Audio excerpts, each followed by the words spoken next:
एक गिद्ध ने बताया, पैसा कमाना है तो ये 5 राज कभी किसी को मत बताना। क्या आप जानते हैं, उस मामूली से कार्यालय जाने वाले लड़के को एक बूढ़े गिद्ध ने सफलता के वो 5 रहस्य बताए थे, जिसके बाद उसकी 15,000 की नौकरी वाली जिंदगी करोड़ों में बदल गई थी। यह कोई कोरी कल्पना नहीं, बल्कि उसूलों की वो गहरी समझ है जिसे बड़े बड़े सफल लोग अपनी जिंदगी में अपनाते हैं, पर किसी को बताते नहीं। इस कथा को पूरा सुनने के बाद आपके जीवन में धन को लेकर जो भी चिंता और बेचैनी है, वो हमेशा के लिए समाप्त हो जाएगी और आपको धन को संभालने का वो विवेक मिलेगा जो दौलत से भी ज्यादा कीमती है। नमस्कार प्रिय दर्शकों, गांव का लड़का एआई यूट्यूब चैनल में आप सभी का स्वागत है। आज हम उस कहानी को सुनेंगे जो सिखाती है कि आज के इस दौर में, जहां हर कोई एक दूसरे से आगे निकलने की होड़ में लगा है, वहां सच्ची सफलता कैसे पाई जाती है। यह कहानी है उन 5 रहस्यों की जो एक गिद्ध ने बताए थे। बहुत से लोग दिन रात कार्यालय में मेहनत करते हैं, बॉस की डांट सुनते हैं और महीने के अंत में जब तनख्वाह हाथ में आती है तो वो कहां चली जाती है पता ही नहीं चलता। वे अपना पूरा जीवन किश्तें और उधार चुकाने में निकाल देते हैं। आखिर ऐसा क्यों होता है कि काबिल होते हुए भी आम इंसान हमेशा संघर्ष करता रहता है? इस समस्या का समाधान सिर्फ ज्यादा मेहनत करने में नहीं, बल्कि स्मार्ट तरीके से अपने जीवन को जीने में छिपा है। और यही स्मार्ट तरीका आज की कथा का सार है। ये कहानी है रोहन की, जो टैलेंटेड तो था पर दुनियादारी में बिल्कुल कच्चा था, और कैसे एक गिद्ध ने उसे वो रहस्य बताए जो किसी भी नौकरी पेशा इंसान को गुमनामी से निकालकर सफलता की बुलंदियों पर पहुंचा सकते हैं। इस कहानी को अधूरा मत छोड़िएगा, क्योंकि अधूरा ज्ञान हमेशा खतरनाक होता है। अगर आपको ये बातें दिल को छू जाएं, तो इस वीडियो को एक लाइक अवश्य दीजिएगा और गांव का लड़का एआई चैनल को सब्सक्राइब करना मत भूलिएगा। कमेंट में जय श्री लक्ष्मी अवश्य लिखिएगा, ताकि धन की देवी की कृपा आप पर हमेशा बनी रहे। तो चलिए ये प्रेरणादायक कथा शुरू करते हैं। यह कहानी है मायापुर की। मायापुर एक ऐसा महानगर जो कभी सोता नहीं। यहाँ की सड़कों पर गाड़ियां ऐसे दौड़ती हैं जैसे नसों में खून दौड़ता है। ऊंची ऊंची शीशे की इमारतें आसमान से बातें करती थीं, और इन इमारतों के अंदर लाखों लोग अपने छोटे बड़े सपने लेकर रोज सुबह आते थे। इसी मायापुर की एक बड़ी multinational company global tech solutions के 12वें फ्लोर पर रोहन नाम का एक नौजवान काम करता था। रोहन एक छोटे से गांव से आया था, जहां उसके बूढ़े माता पिता रहते थे। उसके पिता ने अपनी जीवन भर की जमा पूंजी और अपनी पुरखों की थोड़ी सी जमीन एक सूदखोर के पास गिरवी रखकर उसे पढ़ाया था, ताकि बेटा बड़ा आदमी बने और परिवार पर चढ़ा गरीबी का कलंक हमेशा के लिए मिटा दे। उसकी माँ अक्सर बीमार रहती थी, उनके घुटनों में दर्द रहता था, और पिता की छोटी सी खेती से घर का खर्च और माँ की दवाइयां चलाना बहुत कठिन था। रोहन पूरे परिवार की इकलौती उम्मीद की किरण था। उसकी आंखों में बस एक ही सपना था, इतना पैसा कमाना कि वो अपने माता पिता को एक आरामदायक जीवन दे सके, पिता का कर्ज चुकाकर उनकी गिरवी रखी जमीन छुड़ा सके और अपनी माँ का शहर के सबसे बड़े अस्पताल में अच्छे से अच्छा इलाज करवा सके। वह एक बेहतरीन डिजिटल आर्टिस्ट और कोडर था। उसके दिमाग में ऐसे ऐसे अनूठे आइडिया आते थे जो कंपनी के बड़े बड़े जटिल प्रोजेक्ट्स को भी चुटकियों में आसान बना देते थे। उसका काम बोलता था, लेकिन वह खुद खामोश रहता था। इसी खामोशी की कीमत उसे अपनी तनख्वाह के रूप में चुकानी पड़ रही थी, जो थी केवल 15,000 रुपए महीना। इस बढ़ती महंगाई के जमाने में मायापुर जैसे शहर में गुजारा करना कितना कठिन था, यह रोहन से बेहतर कोई नहीं जानता था। वह एक छोटे से सीलन भरे कमरे में, जहां दिन में भी सूरज की रोशनी नहीं आती थी, 2 और लड़कों के साथ रहता था। वह रोज सुबह खचाखच भरी लोकल ट्रेन की भीड़ में धक्के खाता हुआ पसीने से तरबतर होकर कार्यालय पहुंचता और देर रात तक काम करके थका हारा अपने उस छोटे से कमरे में लौटता। महीने के अंत में तनख्वाह आते ही वह उसका बड़ा हिस्सा अपने गांव भेज देता और बचे हुए थोड़े से पैसों में किसी तरह अपना महीना खींचता। कई बार तो ऐसा होता कि महीने के आखिरी दिनों में उसके पास खाने तक के पैसे नहीं बचते थे। इतनी मेहनत और असाधारण काबिलियत के बावजूद उसे वो पहचान नहीं मिल पा रही थी जिसका वह हकदार था। उसकी परेशानी का कारण था उसका सीधापन और भोलापन। उसे कार्यालय की राजनीति, जिसे लोग कॉर्पोरेट पॉलिटिक्स कहते हैं, बिल्कुल समझ नहीं आती थी। वह अपना काम करता और चुपचाप अपनी सीट पर बैठा रहता। इसी कार्यालय में समीर नाम का एक और कर्मचारी था। समीर काम में तो औसत था, लेकिन उसकी जबान कैंची की तरह चलती थी और दिमाग लोमड़ी की तरह शातिर था। बॉस की झूठी तारीफ करना, दूसरों के काम का श्रेय खुद ले लेना और सही लोगों के साथ उठना बैठना उसे बखूबी आता था। वह अक्सर बॉस के लिए घर से खाना लाता और उनकी हर हाँ में हाँ मिलाता। वह रोहन की काबिलियत से मन ही मन जलता था और हमेशा उसे नीचा दिखाने का मौका ढूंढता रहता था। कई बार उसने रोहन के छोटे मोटे आइडिया बॉस के सामने ऐसे पेश किए थे जैसे वो उसके अपने हों, और रोहन खामोश रह जाता था क्योंकि उसे बहस करना या किसी से उलझना पसंद नहीं था। एक दिन कंपनी के सीईओ ने एक बहुत बड़ी घोषणा की जिसने पूरे कार्यालय के माहौल में एक हलचल मचा दी। कंपनी को जापान की एक बहुत बड़ी क्लाइंट योशिदा कॉर्पोरेशन के लिए एक बिल्कुल नया और क्रांतिकारी सॉफ्टवेयर बनाना था। इस प्रोजेक्ट का नाम था प्रोजेक्ट जीनिथ। यह कंपनी के लिए बहुत महत्वपूर्ण प्रोजेक्ट था क्योंकि इससे कंपनी को अंतरराष्ट्रीय बाजार में एक नई पहचान मिलने वाली थी। घोषणा हुई कि जो भी टीम सबसे अच्छा और सबसे अनोखा आइडिया पेश करेगी, उस टीम के लीडर को सीधे असिस्टेंट प्रोजेक्ट मैनेजर के पद पर प्रमोट किया जाएगा। साथ में 5 लाख रुपए का बोनस और जापान में क्लाइंट के साथ काम करने का मौका भी मिलेगा। यह सुनते ही पूरे कार्यालय में एक होड़ सी मच गई। हर कोई प्रोजेक्ट जीनिथ का हिस्सा बनना चाहता था। हर कोई जानता था कि यह एक ऐसा मौका है जो किसी की भी किस्मत बदल सकता है। रोहन के लिए यह सिर्फ एक सुनहरा मौका नहीं था, यह उसके जीवन की सबसे बड़ी जरूरत थी। उसने मन ही मन हिसाब लगाया, 5 लाख रुपए से पिता का सारा कर्ज चुक जाएगा और माँ का इलाज अच्छे से शुरू हो जाएगा। प्रमोशन मिलने पर तनख्वाह इतनी हो जाएगी कि वह अपने माता पिता को इस घुटन भरे गांव से निकालकर अपने पास शहर में रख सकेगा। उसे पता था कि अगर यह मौका हाथ से निकल गया तो वह शायद पूरी जिंदगी 15,000 की नौकरी में ही फंसा रह जाएगा और अपने परिवार के लिए देखे गए सपने कभी पूरे नहीं कर पाएगा। उसने उसी पल तय कर लिया कि वह इस प्रोजेक्ट के लिए अपनी जान लगा देगा। दिन को दिन और रात को रात नहीं समझेगा। रोहन अपने काम में ऐसे डूबा जैसे कोई तपस्वी अपनी साधना में डूब जाता है। वह कार्यालय के बाद भी घंटों रुकता, इंटरनेट पर रिसर्च करता, जापान के कल्चर और वहां के लोगों की जरूरतों को समझने की कोशिश करता।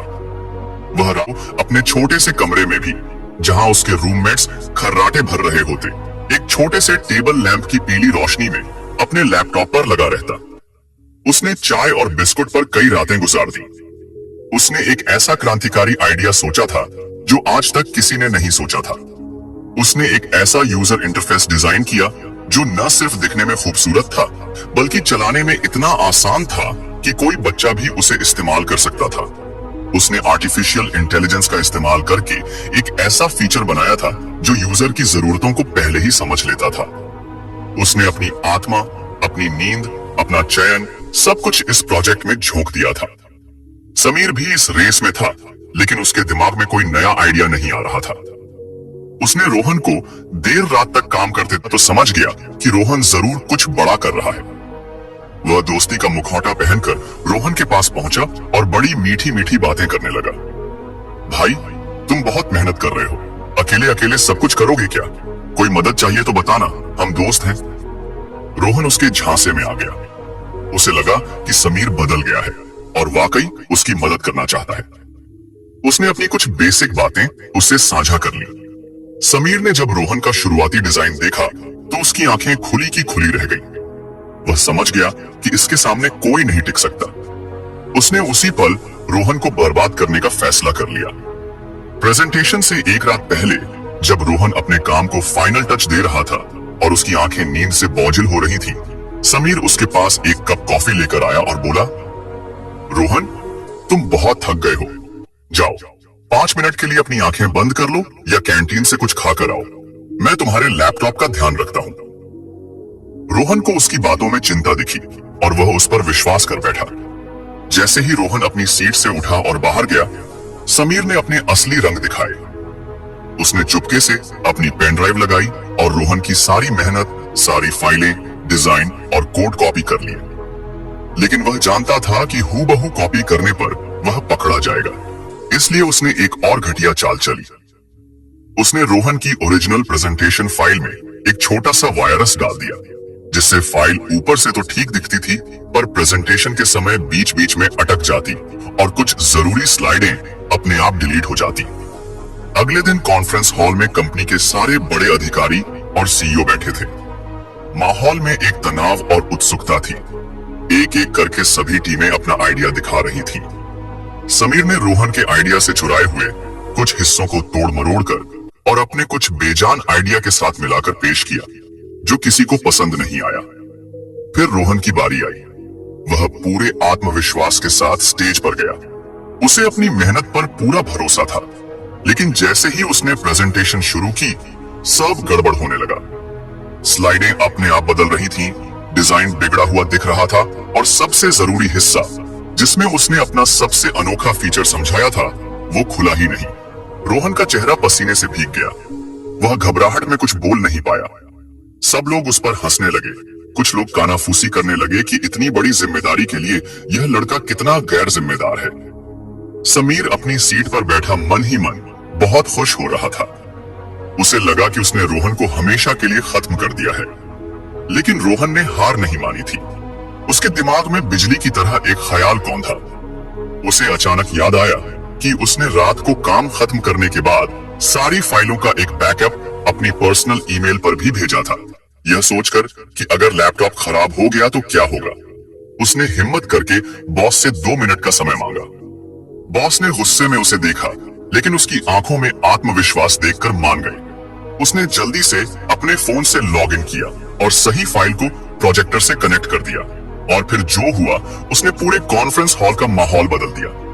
जैसे ही रोहन का असली डिजाइन स्क्रीन पर आया, सब लोग हैरान रह गए। सबके मुंह खुले के खुले रह गए। वह सिर्फ एक सॉफ्टवेयर नहीं, एक कलाकृति थी। हर कोई बस देखता रह गया। जब प्रेजेंटेशन खत्म हुई तो कुछ पलों के लिए गहरी खामोशी छा गई और फिर पूरा हॉल तालियों की गूंज से भर गया। सीईओ ने खुद खड़े होकर उसके लिए ताली बजाई। उसी वक्त ऐलान हो गया कि प्रोजेक्ट जीनित रोहन ही लीड करेगा। रोहन की दुनिया एक ही पल में बदल गई। उसकी तनख्वाह 15,000 से सीधे 60,000 हो गई। 5 लाख का बोनस उसके अकाउंट में आ गया और पूरे कार्यालय में उसकी इज्जत होने लगी। छोटे से कमरे से निकलकर एक शानदार फ्लैट में शिफ्ट हो गया। उसने एक नई बाइक खरीद ली। जो लोग कल तक उससे बात नहीं करते थे, आज उसके आगे पीछे घूमते थे। उसने सबसे पहला काम किया, अपने पिता को फोन करके सारा कर्ज चुकाने के लिए पैसे भेजे और माँ को बताया कि अब उसे किसी बात की फिक्र करने की जरूरत नहीं है। उसके माता पिता की आवाज में जो खुशी और गर्व था, उसे सुनकर रोहन को लगा कि उसकी सारी मेहनत सफल हो गई। और यहीं से रोहन ने गलती करनी शुरू कर दी। अचानक मिली सफलता और पैसा उसके सिर चढ़ गया। वह भूल गया कि वह कहां से आया था और किन मुश्किलों से गुजरा था। वह हर वीकेंड पर महंगे रेस्टोरेंट और पब में पार्टियों में जाने लगा। अपने नए दोस्तों पर पानी की तरह पैसा बहाने लगा। वह कार्यालय में हर किसी को बताता कि उसके अकाउंट में कितना पैसा है, वह अगली कौन सी गाड़ी खरीदने वाला है और कैसे वह 2 साल में इस कंपनी का वाइस प्रेसिडेंट बन जाएगा। वह अपनी हर छोटी बड़ी योजना का ढिंढोरा पीटने लगा। समीर, जो इस हार से तिलमिलाया हुआ था और सबके सामने जलील हुआ था, उसने एक नया जाल बुना। वह रोहन के पास गया और घड़ियाली आंसू बहाते हुए अपनी करनी के लिए माफी मांगने का नाटक किया। उसने कहा, रोहन, मुझे माफ है भाई, मैं तुम्हारी सफलता से जल गया था और अंधा हो गया था। तुम सच में महान हो। रोहन, जो सफलता के नशे में चूर था और खुद को बहुत बड़ा दिलवाला समझ रहा था, उसने उसे माफ कर दिया और उसे अपना सबसे अच्छा दोस्त बना लिया। अब समीर हमेशा उसके साथ रहता। वह रोहन की हर बात में उसकी तारीफ करता। वह रोहन से उसकी सारी बातें उगलवा लेता। रोहन उसे अपने घर की परेशानियां बताता कि कैसे उसके पिता अभी भी पुराने ख्यालों के हैं। अपनी माँ की बीमारी की चिंता बताता, अपने नए इन्वेस्टमेंट प्लान बताता और अपने अगले प्रोजेक्ट के आइडिया भी बता देता। और फिर रोहन का पतन शुरू हुआ, इतनी तेजी से कि उसे खुद भी पता नहीं चला।